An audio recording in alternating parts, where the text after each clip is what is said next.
right, so thanks to everyone for coming. In the audience, if you have questions or anything, I think you can hit the Q&A, and we'll sort of incorporate them at the end, or if there's stuff throughout that like feels pressing, feel free to ask the questions you're interested in. So welcome to Asian Street Style, the second event in the After the Dragon, Asia's, Africa's, in New York City series. I'm Maya Singhal. I'm a PhD candidate in anthropology at Harvard, and I organized this event series along with Veronica Peterson, Rowan Flad, and Michael Pewitt, loosely around my dissertation research, which deals with African American and Chinese American mutual aid, crime, and criminalization in New York City. We wanted to bring together artists, fashion designers, chefs, martial artists, and activists with early career scholars to talk about our shared interests in Black and Asian cultures, histories, and solidarities. And in the process, we wanted to highlight the unique conversations that come out of the experience of being outside of the university and conducting ethnographic research as anthropologists. We're super grateful to Harvard's Asia Center, the Anthropology Department, and the Fairbanks Center for their generous support of this series. And a huge thanks to Tenzin Godap, Julie Story, Chris Paul, Andrew Sapita, and Mike Holmes for their administrative support. We really could not do these events without all of you. If you missed our first event, we have it posted on the Harvard Asia Center YouTube page, and our second event should be posted soon. So far, we've talked about Chinese diasporic cooking and Black and Chinese relationships through hip hop. And we're continuing that second conversation somewhat, thinking about Black and Asian relationships through music and dance in our next event, Afro-Asia Beats, which will be held at You and Me Books in Chinatown and live streamed on November 9th at 6:30 p.m. But first, we are talking about Asian fashion, street style, textiles, and more. So it's my honor to introduce our speakers. Dr. Megha Sharma Sehdev is an anthropologist and philosopher who works with the sensory qualities of textiles in the lives of women who have suffered violence and other forms of bodily numbing. Terrence Kim is the CEO of Seoul-based fashion brand IISE, which is now in New York also, which he co-founded with his brother. Daisy Wang is the founder and designer of the New York-based fashion brand Da Wang. And we're here online because Terrence is in Seoul, but we're super excited that all of them are here joining us today. So I wanted to start out with a question for everyone. What's your relationship to fashion? How did you get into fashion or start your brands or whatever it may be? So yeah. I don't know, Megha, you want to start? Yeah, sure. So I'm an anthropologist. So my approach, in some ways it's similar because after listening to some of the way you describe your work, it's very ethnographic and exploration, and being invited into the world of textiles seems to be a big part of how both of you work, Terrence and Daisy. So for me, it's similar in the sense that I was conducting research on domestic violence laws in Delhi several years ago. And what I noticed was sometimes waiting for court hearings, women would start crocheting, or they'd, crochet little things, or sometimes I brought my crochet. And it actually really opened up this universe where a lot of this detail work, which I find very soothing. I'm very drawn to detail. It's something I pick up on and really focus on. It seemed to form a really soothing backdrop sometimes to otherwise very distressing situations. And when I went to visit women in their homes, because I took an interest in crochet, they would sometimes reveal these amazing, very lush, very ornate things that they had crocheted. And so a lot of my work at that time was on the law, but I ended up writing on crochet as well. And, this is something we can talk about. I think a lot of the attention to detail, and especially the kind of forms of vigilance and hypervigilance that go into creating detail and depth in clothing, is something I'm really interested in. And that also, for me, links up to women's experiences of violence, as well as their sensibilities towards detail and depth, which again, we don't know where that comes from, but it also reveals this very interesting way that forms come together, such as textiles, clothing, and craft. I love that. Terrence or Daisy? I don't know. Daisy, you want to go ahead? Yeah, sure. So I actually got into fashion since from high school. We just got offered this course as fashion design as an interest back in high school, and that's kind of when I picked it up. I really enjoy just creating with our own hands, creating a form, making sure that everything fits based on our vision. So that's when I started applying to art schools and ended up going to Parsons, majoring in fashion design. And the reason why I wanted to start up Dawang is actually towards the end of my college years, we took this course about subculture and how it influences and supports fashion in a way. And as someone with my Chinese heritage who always wanted to wear something that includes my heritage, includes my personality, that's when I realized that, hey, nobody is making the kind of like elevated, mixed cultured, especially when it comes to streetwear styles that I like. That kind of enlightened me to, start up the brand and aiming for the direction that we wanted to make a balance of mixing the Western and Eastern influence and culture together by celebrating the textiles, by celebrating the different silhouettes. Heading back to you, Terrence. I think my introduction to fashion was in middle school. So I actually grew up from kindergarten till fifth grade in a Catholic school where we were dressed in uniform every day. And then in fifth grade, I had to move from my parents' business to another town, and I had to enroll in public school. And that was the first time I saw people wear different types of outfits to school every single day. And yeah, I started to pay attention more. And then I remember there was these like pair of jeans called Jenko jeans. I don't know if you guys remember that, but anyway, they were super in at the time. And I had just bought my first pair trying to fit in. And like the first day I wore that pair to school, like the most popular kids, came out to like, oh, like nice jeans, like, oh, you want to come sit with us? And that was like the first impactful experience that I had with what I was wearing, on my body. So that experience like really interested me in fashion, style, design.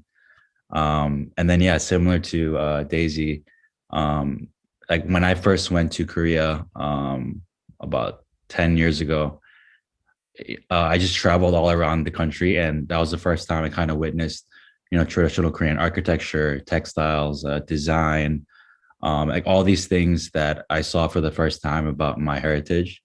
And at first, I was just looking for a brand that kind of reinterpreted these things in the kind of like a streetwear modern way, just to buy as a consumer.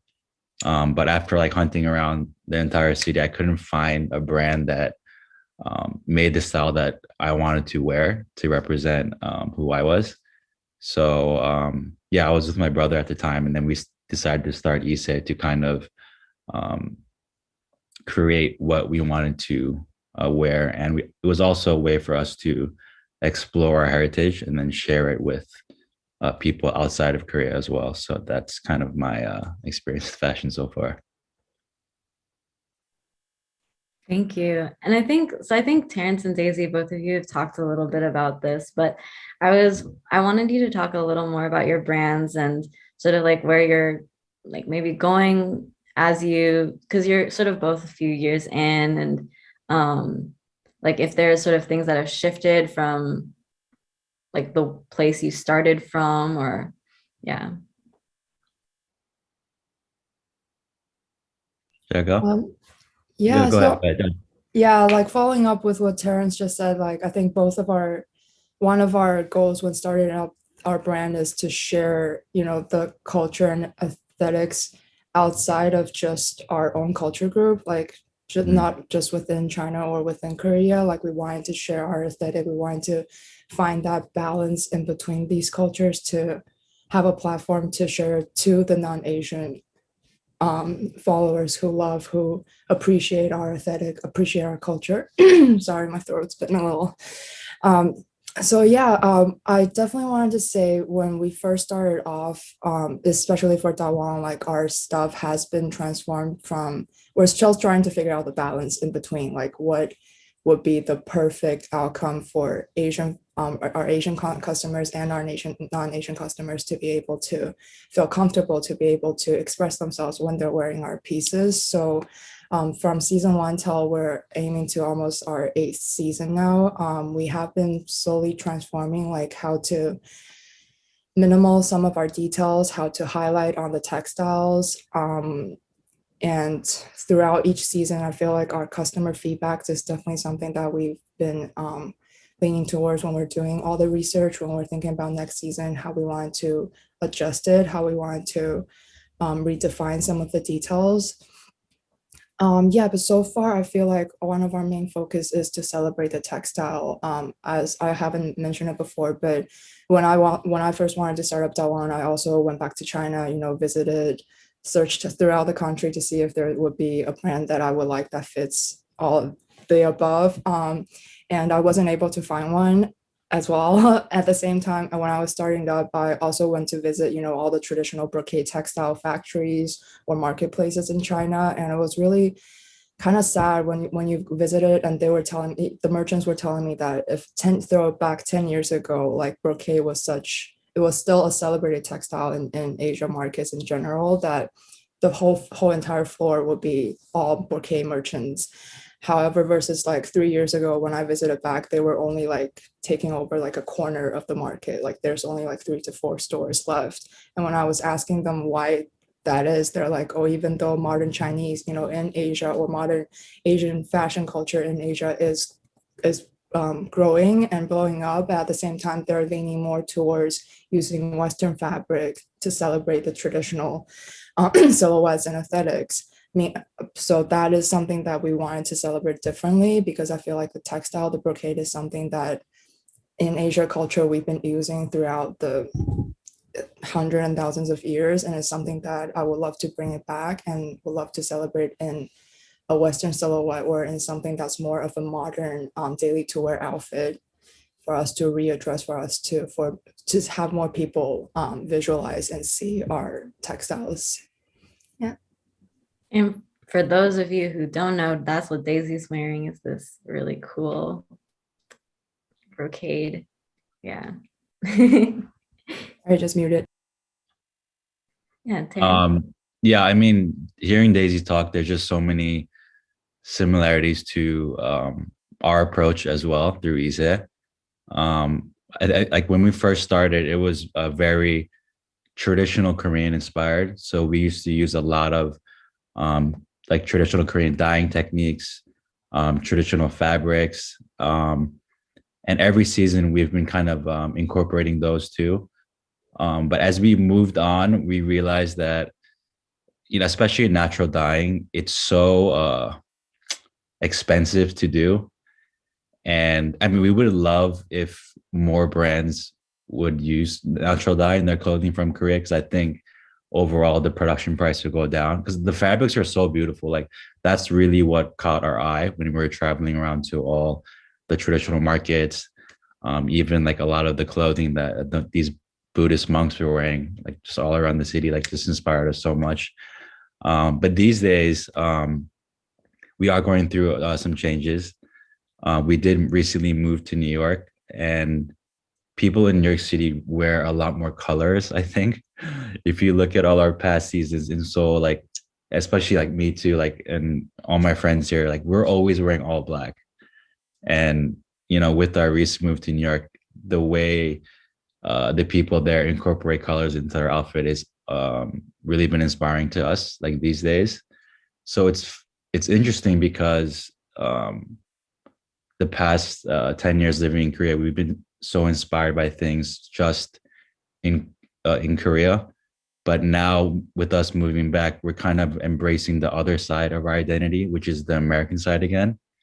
And yeah, that's also an interesting journey that's just starting. But what Daisy said, finding that balance between, East and West, old and new, is a challenge every season, to do that with every piece in each collection, you know? So that's something that we're always navigating through and kind of figuring out, as you go on. But that's also the fun part too, is finding a balance. So yeah. Okay, I have so many questions from that, but I also want to ask Megha about her research because she was just in India and was like thinking about street style or street fashion. I was wondering if you could talk about your approach to researching fashion. Oh, thanks, Maya. Well, actually, it's more of a dilemma, and I'd rather pose it as a question. I was in India for a few months this summer after the pandemic, so I used to go much more, and then the pandemic interrupted my regular routine of coming and going. And of course, I'm on Instagram, and on Instagram, I can follow a lot of, the Indian fashion designers and see what they're up to. But it was quite jarring to actually end up in Delhi, where I did end up hanging around certain markets, that are known for a certain, I guess, lower middle class or working class fashion. But I think part of the dilemma here became that it was really hard to make out a distinctive street style as naturally occurring. And this is what I discussed with Maya as well a couple of weeks ago, is that if I had to actually identify this at the level of the everyday, it's not something I could easily highlight. In the sense, what we call street style and what we call street fashion, it's almost a concept, right? It's a concept that we work with, whether we're academics or designers, but it didn't seem to actually map onto what I saw. Not that what I saw wasn't creative, and I think that's what's really interesting, right? Is that there is a profusion of textiles. There are forms and designs and ways of draping, the way that fabric is constructed, that is in the everyday, that is in the social world, and it's always very enchanting and intriguing. And I guess my question is, right, is what is it about the things we see? Because even Terrence, I was listening to, you were saying you saw a monk with a certain backpack with a particular knots in it, right? So we do get drawn to particular fabric structures or textiles, right? But the way that they come together and the way that they're constituted as a concept is different. So this is a question I would ask Terrence and Daisy as well. How do we think about these things, right? The draw of these in the everyday. And then how, is there an actual boundary between what we are drawn to in the everyday and what we see as a designer brand or concept? And is that an actual boundary, or is that something we just put there, right, to mark a difference?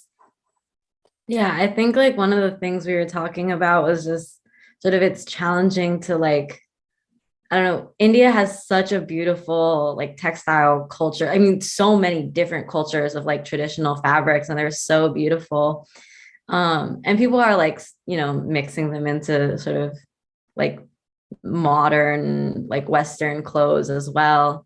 But I think there's something that like both Daisy and Terrence, it's like you look around and you're like, these are so beautiful. Like, why aren't they, like, why can't we wear them in a more modern way? I think there's still sort of like, what does it mean to like to be having those like something in between the traditional and the sort of Western street. Like when we think of streetwear, we think of like a very specific kind of thing. Yeah. I feel like definitely one of the ideas, because I've also been thinking about it. I know that we're a community, there's so many Asian American that are looking for designs, looking for aesthetics like this, but not everybody would be like, hey, let's start a brand, let's do this on our own. I feel like personally, that's something that I wanted to consider is because I've lived in both because I'm born and raised in China for the first 15 years, and then I moved to the US, went to boarding school, stayed here for the last 14 years. So I feel like it's definitely my personal experience of experiencing the different cultures, like knowing where everybody comes from when it comes to their aesthetic, when it comes to their shopping habits. That is one of my intention goals when I started up Wang. And another thing that I feel like, Megha, when you mentioned when it comes to culture, when I see, like, say when Terrence was saying about, the monk uniforms and the monk textiles, to my personal understanding is that I feel like culture, and especially fashion, has always been a mix of different things, from what we need to what is aesthetically pleasing to the functionality to each garment. It was funny enough because we were also inspired by the monk uniform for like 2 seasons ago. We do, in Chinese, we have this saying called bai na fu, so meaning that when the traditional times when monks are actually going out asking for food, they are actually the most sustainable approach when it comes to fashion. They will actually patch up whatever fabric they can find into textiles and use that to make their own garments when they're in like a very broke or like a poor stage, that they're not asking for any donations. They were trying to make it on their own. Like, this is something that they will wear, and that kind of really inspired us when we're and when we're thinking about our own sustainable approach, our own sustainable line. So the first sustainable collection we launched was following pretty much the same aesthetic, the same idea, that we wanted to recycle all these little patches, all these textiles that we've used from past seasons, and give it a new look and make it into a new textile. So I definitely do think that we can learn a lot from the different ideas, the different elements that we're taking in from our own history, our own culture, or from the Western culture. I do feel like, and also because as we are in America, I feel like everybody is a mix of culture, and it's in their own way. So how can we tell our story and have people understand why we are inspired by these elements? I feel like it's the story that we wanted to tell personally. Yeah. I think for Kevin and I, Kevin's my brother, by the way, co-founder. Like when we came to Seoul for the first time, all the traditional Korean things is what we were most attracted to, because we haven't seen any of that, because we were born and raised in America. So yeah, like just to talk about like the Buddhist monk clothing and all that, like when we first saw that, that was like mind blowing to us, because like we would see all these monks walking around like next to skyscrapers, and like 90%, the population there like was, wearing suits or, Western style clothing. And then we would see, these Buddhist monks walking around randomly. Are we still connected? Hello? Yeah. Yeah. Okay. Okay. Sorry. Um, so yeah, so naturally we were drawn to like the unfamiliar, but obviously like me and Kevin aren't going to wear just straight up Buddhist monk clothing. We would just look like monks at the end of the day. But like for us, when we saw what they were wearing, like, oh, if we change like the color of this fabric, or if we change the fit and the silhouette, like that's something I would actually wear, And we kind of applied that to everything we saw visually when we were traveling around the country, like even natural dyeing, like the textures we saw in these fabrics, and even the process and the story behind this act was so interesting and cool to us. But the colors they used were too old fashioned looking. So we took that and we're like, oh, we love the textures, we love the story and the process, but we would make it black, we would make it navy, we would make it, colors that we would actually wear. So a lot of the things that, we've put out through our collections has been the things that we were drawn to the most, but it's reinterpreted through our lens to make it something that we would actually want to wear. So yeah, that's kind of how we've approached every season so far. So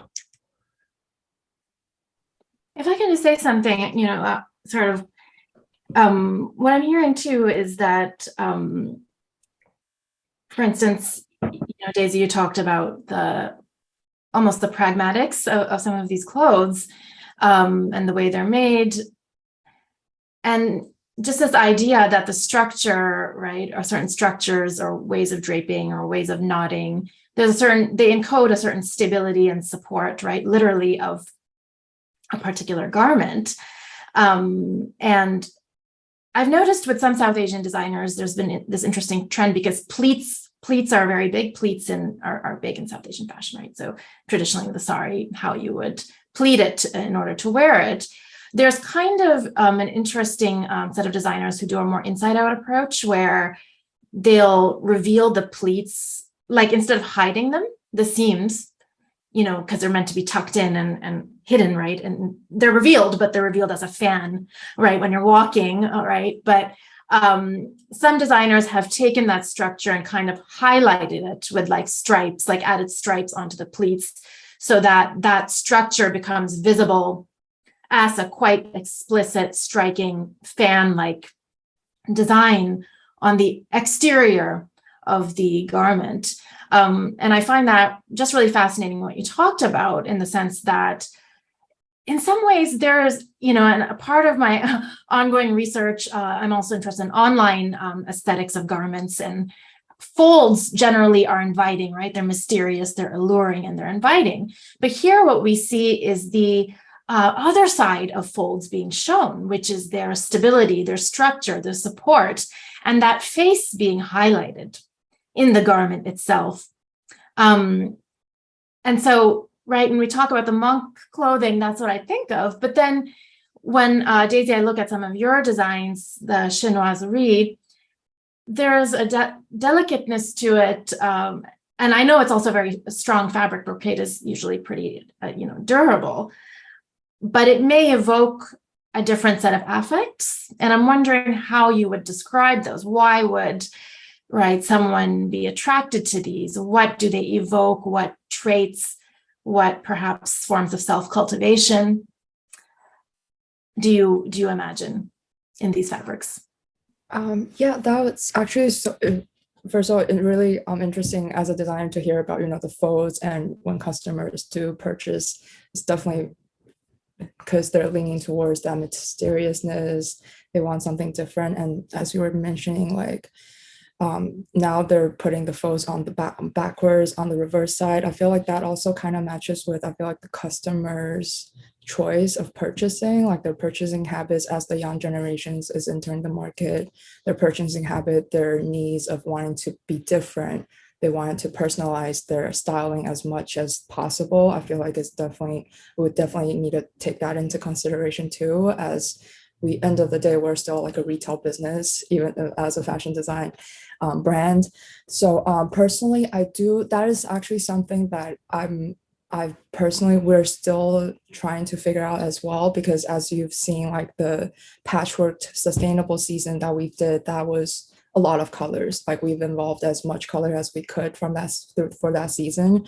But our normal collections since season 1, we've been trying to make it a little bit more subtle, a little bit also like kind of like Terrence, like we started with all black because we wanted to test out the crowd. Is modern Chinese something that people would be interested, would be comfortable in wearing? So we started our first season with all black. Slowly, as we are testing the customers' feedbacks, as they are purchasing the most popular styles, that's when we started to kind of invite more colors in. At the same time, I feel like for the textiles, originally the first 3 seasons, because we wanted to test out the crowd, we wasn't sure if this is something that could be entering into the consumer market. We did we have been using textiles that we can search up, resourced from like the textile markets I mentioned before. But actually from this season on, we have been designing our own brocade textiles, because throughout the past 3 years, from our customers' feedbacks, we do understand that people love this textile. People do want to celebrate it. They love the shine. They love, how different it is compared to our daily to wear, more cotton, stretch, knit fabrics. And from there, we wanted to, because knowing that there is the need, we wanted to, since we are modernizing our own vision when it comes to like Chinese fashion in general, we do also want to create our own textile patterns that also reflects to it. So moving on from next season, we are introducing our own Dawang brocade textiles. It's going to be in the same shine, the same form, in the same form, but it's just the graphic design and everything is going to be updated to our own. And we are gonna go back to starting with black, see if everybody is comfortable liking it, and then we'll be reintroducing it into the different colorways as well.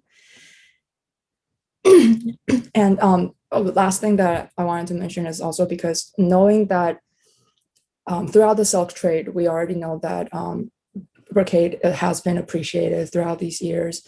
But after I did my research, when I revisited, the fabric markets in China, the first thing that came to my mind was that, well, but brocade is so celebrated in Western fashion. When you think about tailored suits, when you think about a lot of the tailored garments or like couture stuff, they're mostly all a new version of a brocade. So that kind of hits me, was like, why aren't we celebrating our own textiles that we kind of invented?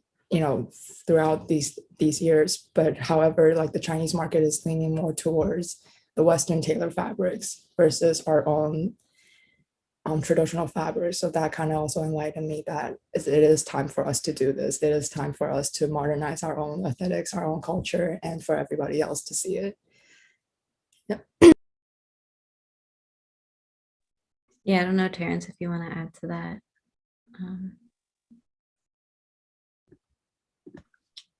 I kind of got lost in what the question was, but I do have a question sort of similarly about traditional fabrics though, because I think like Daisy was talking about, like brocade is so like, it's like stiff and like not stretchy compared to like what a lot of sort of modern clothes are. And I don't know anything about Korean like textiles either, but I think also a lot of Indian fabrics, like they're also sort of like woven and not like stretchy in the way that your sort of like knits are. So I'm curious if you also find like challenges with the cloth, like actually working with it to try to like make it into something modern. oh, I mean, 100%, because like all the first fabrics that we used in our early collections have all just been from the traditional Korean markets. Just we would change the silhouette and the design of how it's presented, but those fabrics are very stiff in a lot of ways. And I think that's due to because they had to be as durable as possible. But like we did try to kind of recreate them in like more softer and more comfortable fabrics, but to do that on a scale where it would make sense for a small business like ours to keep pushing that out, like we really tried our best, but until that's adopted on a larger scale by other Korean brands, I think it's going to be really hard to bring that back on a much bigger scale. But for us, like what we've been trying to push now, there's a Korean stitching technique called nubi, where it's consisted of you might have seen it at our showroom in New York, but it's like a bunch of vertical lines, and that was used a lot because of how many stitching lines there were. It made the fabrics and the clothes last longer. So we're trying to push that aesthetic in every season now. It's actually going to be a big portion of each collection moving forward. And also, like, we just shot a documentary on like the newbie master of Korea. She's actually considered like a national treasure. So we're planning to debut that documentary in New York next spring, along with a much fuller collection of all newbie stitched fabrics. So that's kind of like what we're working on right now. Again, just reinterpreting things from our past for today. So yeah. That's so cool. And I love this idea that like, right, like the traditional fabrics in some ways are so much more like it's tricky, but it's also a lot more sustainable because they're going to last forever. Mm-hmm. I think it's such an important thing. And it's like a way to bring like sort of that tradition into like our contemporary, like everyone's concerned about like what's a sustainable brand. So I love that. Yeah, and I know I saw them in person and they're so different. Like they're so unique but durable. And I feel like it also adds that personal meaning when you introduce it to people. You'll be like, yeah, even though you Mhm. can't really tell it, but the stitching and everything. I mean, same with your pieces, like the Tawang pieces. I mean, I feel like your pieces compared to our newbie stuff, like photographs super well. Like for us, it's hard to see like on a screen or whatever. You really have Yeah. to grab it, but Mhm. like all your pieces look amazing on photos too. But I haven't seen it in person yet. But when I'm back in New York, When I you're back, yeah, really have to we're gonna stop by. schedule our studio visit this time. Yeah, because like the designs, the fabric, it just looks something so foreign to me and so interesting. Thank So you. yeah, I can't wait to see your stuff in person, Daisy. Yeah, no. And eventually one day we'll collab. Yeah, for sure. Yeah, so Daisy, I'm curious too, like if you've had sort of like struggles bring, because a lot of your clothes also feel very like festive, Yeah. normally really tight, and like Mhm. how you make sort of the brocade fit to that. Yeah, like what Terrence was mentioning earlier, the stiffness of some of these traditional fabric is definitely like one of our biggest struggle, especially for Dawan. We're also introducing more body hugging, more a little bit on the sexy side of style. So it's definitely been a struggle for us. But as one other thing is for small startup companies, we are trying our best to do more textile experiments, figuring out how we can introduce our own textile. Like for brocade, we're trying to figure out if we can add stretch, like I kind of forgot, but we wanted to weave in like the stretchy yarns into it and see if we can make it like a little bit stretchier than it is right now. But budget wise, and when we're working on such a small scale, some of the factories, it's hard for us to test it out, or it will take us like a much longer time than bigger companies to test out like the same feature, like the same text, the same experience. So we're definitely working into the direction of making some of our personalized, customized fabric a little bit more fitted, a little bit more on the stretchy side, but it's also gonna be a journey for That's us as well. Yeah. yeah. Megha, when we talked, you said something really interesting about like how fabric kind of has its own I don't exactly know what word you use, but something like it like makes its own choices about what it wants to be. And I was so struck by this idea. Yeah. Oh, this idea that fabric has a say. And I'm sure, as designers, and this is, what we really appreciate about what you do is the amount of work and trial, error, disappointment, and retrying and consistency it takes to experiment. And also the fact that it can't be forced necessarily, right? That there's a way that things hang together, or the fabric has a say in how it ultimately ends up in a particular garment. You can't just, exert your will over it all the time, right? You're working in a creative flow with the material. And yeah, one thing, there's many things to talk about here, but I think, Terrence, how you're saying, right, how something photographs versus what you're describing as almost like an architectural quality. You're describing these stitches. I'm sure they're very aesthetic, and they could be photographed in a beautiful aesthetic way because they are a form of architecture, or they're drawing from the realm of architecture, right, which has a different look and feel even in a photograph.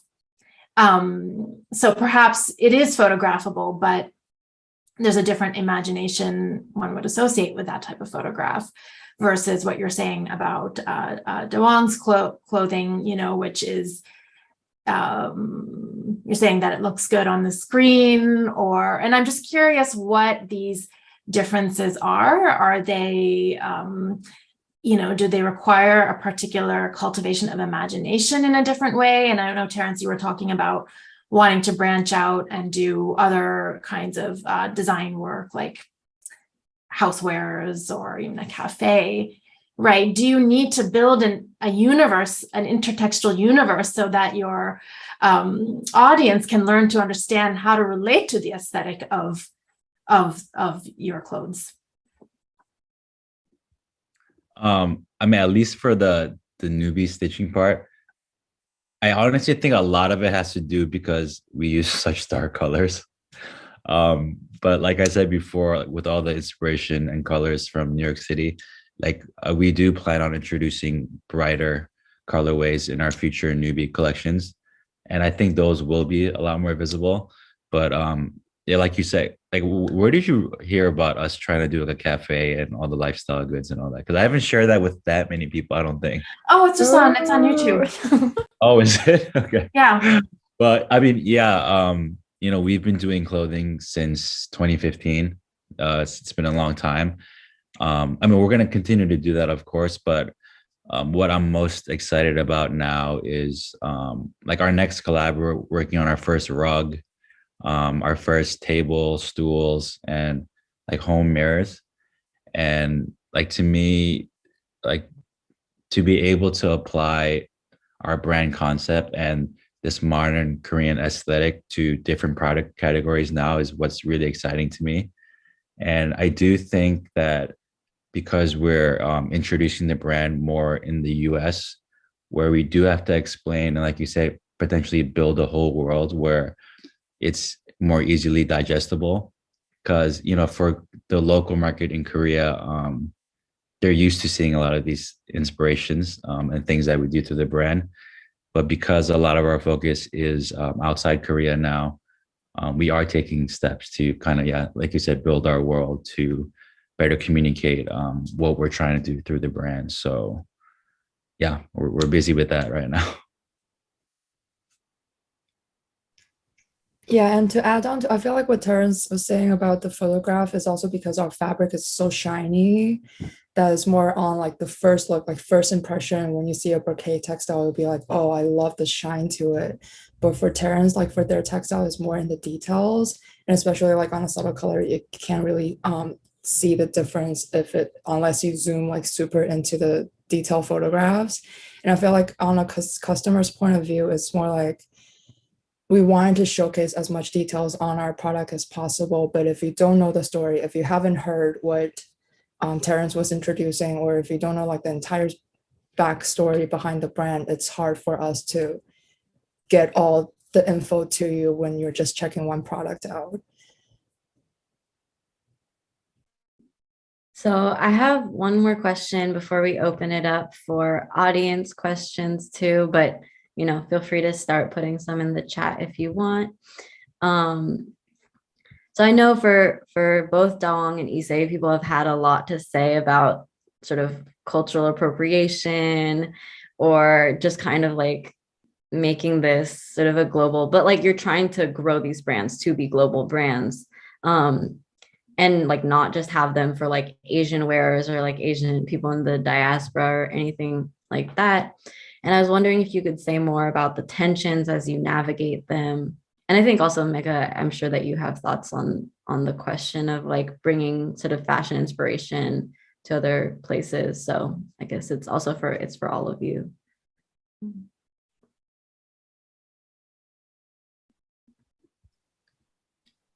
Sorry, are you asking about people saying that we're culturally appropriating or like the question, I guess, because the thing is, right, like you're sort of bringing in very traditional Asian clothing and then like, but also wanting other people to wear it who aren't just Asian. And so I think that can kind of like, it causes like a tension for like brands to think about like how to make it global. I think both of you talked about sort of trying to like make things for a Western audience too, or sort of bigger audience.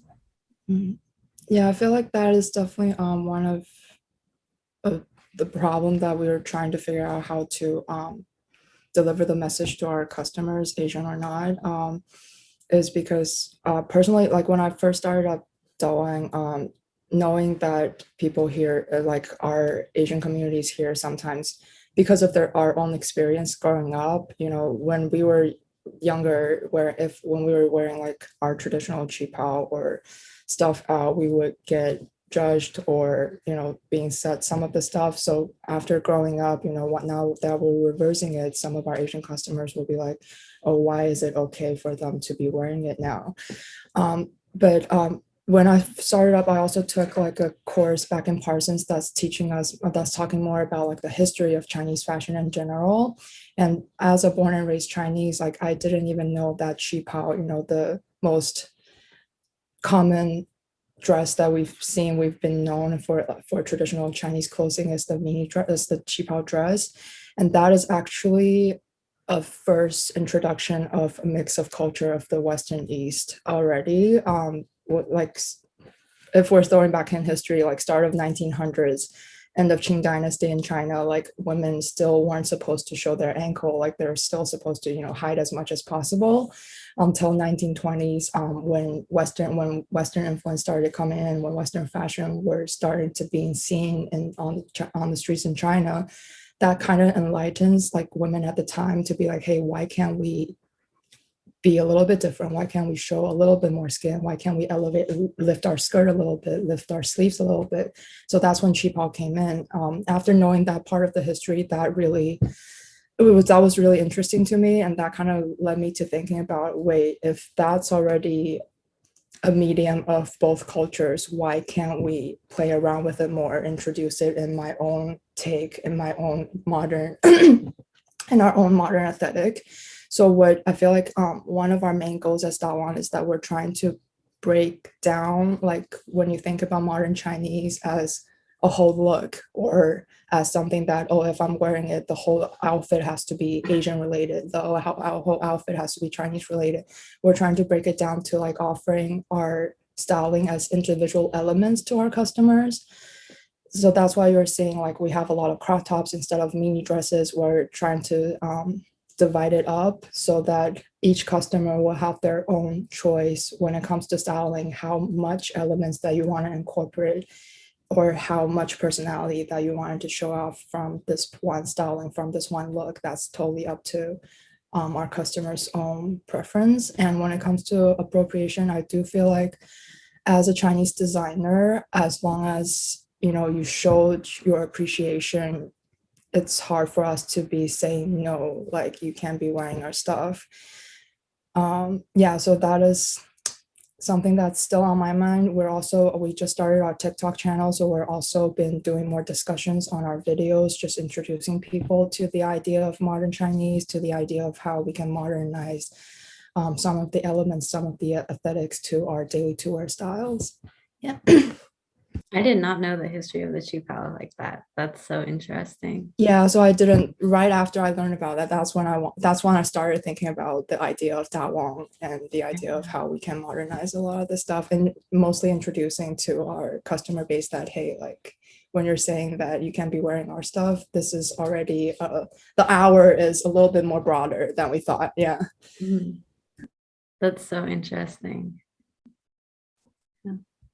I mean, yeah, for us, like when me and Kevin first came to Korea, like that was really the first time we were like super proud to be Korean, because we just witnessed so many different things from our heritage that we didn't really know about. And when we couldn't find a brand that represented us in that way, like that's when the idea for IISE came about, And since then, like our whole plan was to share these parts of our heritage with as many people as we could, and then since the brand, I started, like I've met so many like non-Asian like fans of the brand that tell me about certain pieces from previous collection, like details that I even forgot about, and like that's happened to me like multiple times. I'm just blown away by how appreciative they are of like these certain, Korean details, or like the history behind nubi or natural dye. And like seeing that just like inspires me even more to delve in even further into my own culture, to represent it in the right way, and also share it with as many people as I can. And this is like, ironically, like the whole cultural appropriation thing, like I've heard that from a couple people that are actually Korean, because they look at us as Americans and as not as Korean Americans. So I think that's also a really interesting topic to dive into maybe next time. But it's really weird to hear, a few local Koreans say that we are also appropriating Korean culture. But in our defense, like, we've been here for 10 years and we traveled all around the country. We've met with all the artisans. We're shooting documentaries with them to share their story and the history of what they do. And as long as we do our best to represent it in the most accurate way, but also reinterpret it in a new way so that it can reach more people, then I'm happy at the end of the day. So that's what we're going to keep doing. And if more and more people are excited about that, then that just makes me happy. So yeah.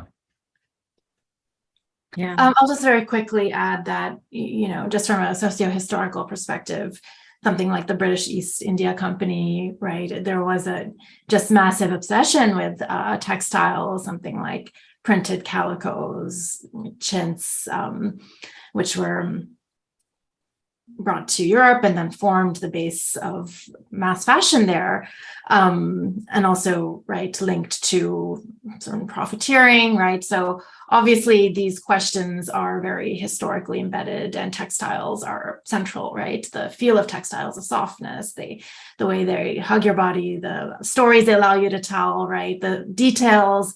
The textiles are just very, they embody a profusion, right? And you're saying that people notice things, right? Because textiles have their own power, they have their own motifs, they speak, and they're a universe of abundance in that sense, more than sometimes what we can control, right? Even in what we believe we've done, they go beyond, they have an excess, so to speak. And of course, then that raises, right, the questions you're talking about, right? What is the ethics of this, right? Who are the people who have cultivated these traditions of, again, stories, right? The stories don't just belong to us, but the stories actually belong to many different universes, right? Of being, of relating, of making, that that's why as anthropologists, right, we do the work we do of the painstaking work, right, of revealing this alternate universe of relating to these textiles, how to think about the self, how to think about others, how to think about relationships. And I think, what both of you are kind of saying is that, yes, there is an interplay between, right, the traditional and the modern, but what you're also trying to do is to make sure that these are scripted, right? That these stories are scripted in certain ways where it leads to the fabric, the textile, the making itself being more in the foreground, which is a very different picture than a story we tell about cultural appropriation, right? Which may rely on a very different set of scripts. Yeah, that's definitely true. And that was really beautiful the way you put it. If anyone has questions in the audience, feel free to throw them in the chat. Yeah, I don't know if Daisy or Terrence, you wanted to add anything there too. Or if you have questions for each other or anything like that. I have a question for Daisy. Hi, yes. So you launched your brand in New York City, Mm-hmm.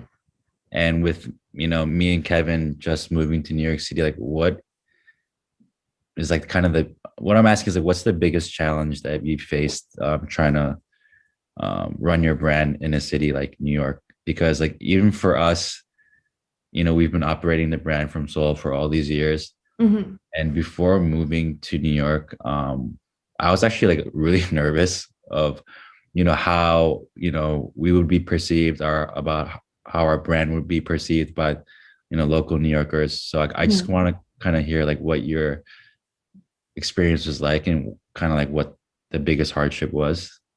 Yeah, no, I feel like after seeing your showroom and your last, like, congrats again on the last launch, I feel like you got everything figured out already, man. But yeah, like it was really interesting to know, like when you were just mentioning about, how like the local Koreans would call you, some would call you like appropriating your own culture, versus from somebody who's not non-Korean. When I was seeing your entire collection, to me that was like a perfect mix.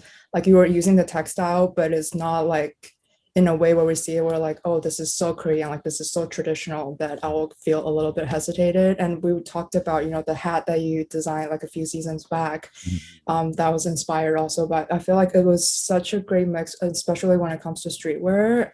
Like I just think that you guys are gonna blow up in New York. Like it's such a perfect mix. Like people are gonna, and it's towards like a unisex perspective too. Like I know that you have like pieces that will fit both gender or like all genders, and in the meantime, I know when you talked about like worrying about like how the American audience would perceive or would take on your designs, to me, I feel like the story that you were telling right now is the perfect mix, and the textile that you were just introducing, like you were just saying, the more colorful colors to the New York audience. I was actually I was gonna debate with you on that, because the only reason why we launched everything in black the first season was because in my idea, I feel like New York people love black a little bit more than colors. Oh, really?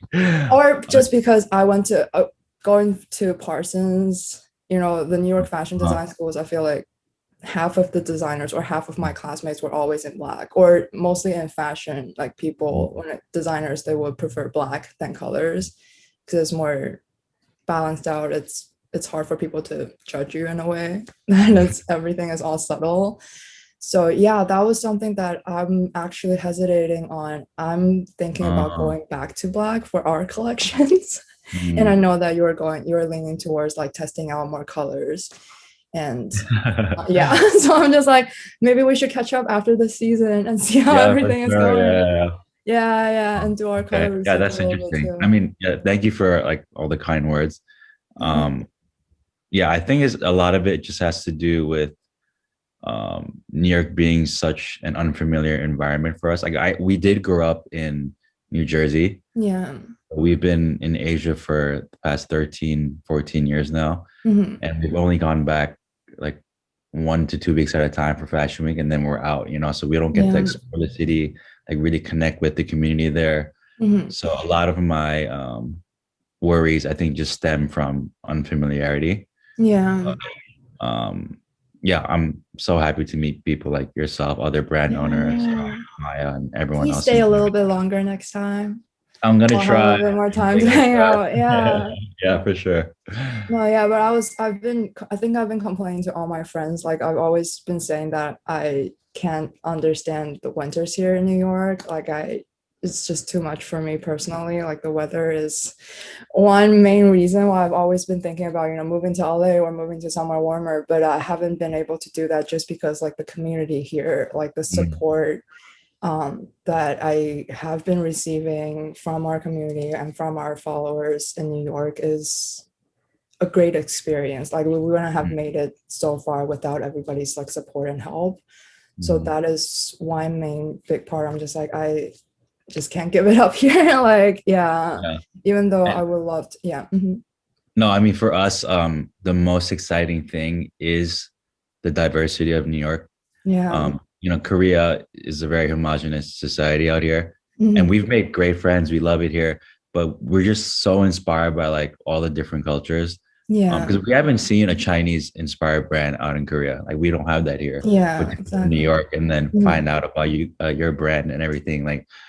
Like that's really cool to us, you know. So yeah, we're just excited for exactly.